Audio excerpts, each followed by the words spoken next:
Bonjour à tous, aujourd'hui on travaille sur la Première Guerre mondiale et plus précisément le titre du chapitre, le suicide de l'Europe et la fin des empires européens. Alors on va travailler plus précisément là ici sur la méthode d'introduction sur laquelle on va revenir. Je vous rappelle que c'est toujours un élément très important. Alors toujours trois parties, présentation du sujet et donc définition aussi des termes majeurs du sujet, annonce de la problématique et annonce du plan, ce qu'on appelle aussi les 3 P, donc présentation du sujet, problématique et plan. Donc là, il y a trois termes, trois éléments à bien définir. D'abord, ce qu'est la Première Guerre mondiale, même si ça peut paraître évident, il faut quand même en définir les bornes à la fois chronologiques et spatiales. Ensuite, pourquoi est-ce qu'on parle ici de suicide de l'Europe? C'est quand même un terme qui est extrêmement fort et en plus extrêmement rare en histoire, de parler du suicide d'une nation, du suicide d'un continent entier là ici. Et enfin, pourquoi est-ce qu'effectivement on parle de la fin des empires européens? Alors malgré tout, la difficulté c'est de faire quand même assez court et assez concis. Alors ici, vous voyez qu'en deux phrases, on va essayer de définir pourquoi est-ce qu'on parle de suicide de l'Europe et en même temps qu'est-ce que la Première Guerre mondiale.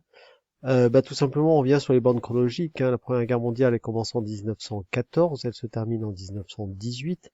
Donc c'est une guerre qui a duré 4 ans et c'est la première guerre effectivement qui a une dimension mondiale, c'est-à-dire qui touche différents continents et pas simplement l'Europe, mais aussi, on y reviendra, l'Amérique, l'Afrique et l'Asie et même l'Australie, enfin l'Océanie. Alors, pour essayer de trouver effectivement une logique à tout ça, essayer de mieux définir l'idée de suicide de l'Europe, c'est très simple. L'idée, c'est de partir de la situation en 14. Et en 14, l'Europe a tout pour elle. Elle domine entièrement le monde. Elle a à la fois d'immenses empires coloniaux, elle maîtrise les mers, elle maîtrise le commerce international, elle a une capacité d'investissement à nul autre pareil. Même si on voit d'autres puissances émerger comme les États-Unis d'Amérique, l'Europe reste largement dominante.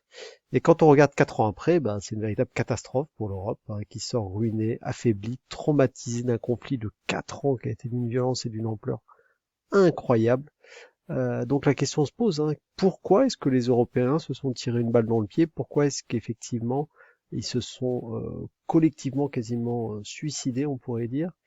Donc c'est un élément effectivement très important ce qu'on voit ici. Les Européens sont collectivement responsables, on y reviendra de ce désastre, au point qu'on parle aujourd'hui de suicide européen, même si le terme peut paraître fort. En fait, on peut considérer que l'Europe vraiment s'est fortement affaiblie sur la Première Guerre mondiale et c'est totalement encore plus affaibli sur la Seconde Guerre mondiale et qu'en 1945, l'Europe est véritablement au fond du trou.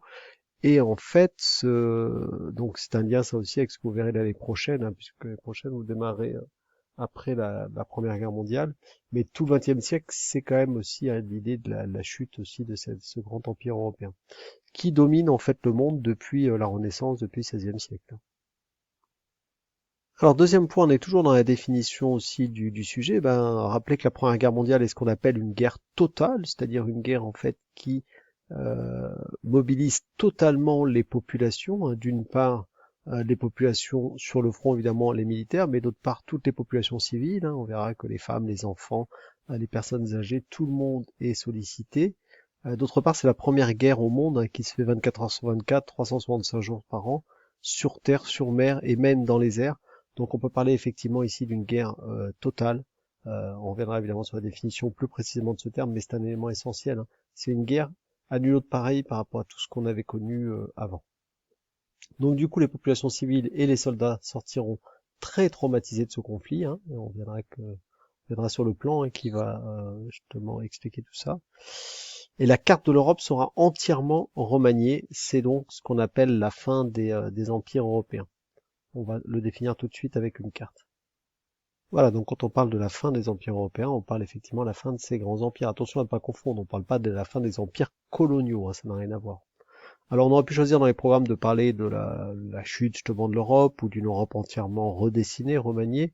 On a décidé de focaliser plutôt sur cette question-là, puisqu'effectivement si on regarde la carte en 1914, on s'aperçoit qu'elle est dominée quand même par 3, même 4 grands empires, l'Empire allemand, l'Empire d'Autriche-Hongrie, l'Empire russe et l'Empire ottoman.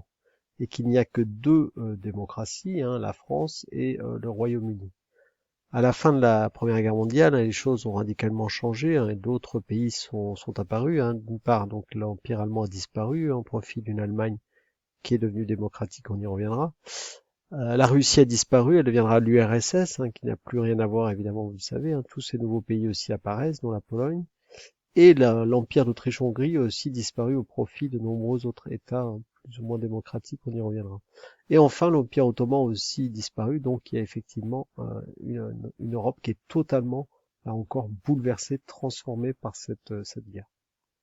Alors, du coup, on revient ici sur la problématique, une fois qu'on a parlé effectivement de la fin de ces empires européens.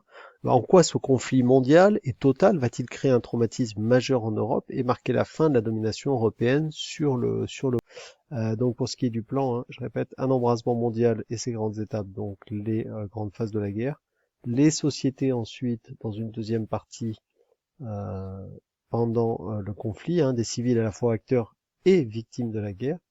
Et enfin sortir de la guerre, c'est-à-dire la fin du conflit, le fameux traité de Versailles, une Europe redessinée, avec ce qu'on appelle la tentative de construction d'un ordre de nation démocratique. C'est-à-dire que justement l'idée, c'est que après la chute des empires, on va essayer de mettre en place des États plus démocratiques. Voilà donc ce qu'on pouvait dire pour cette intro, qui est un peu longue, mais le sujet était évidemment un peu compliqué, enfin un peu riche en tout cas, donc il fallait y revenir un minimum.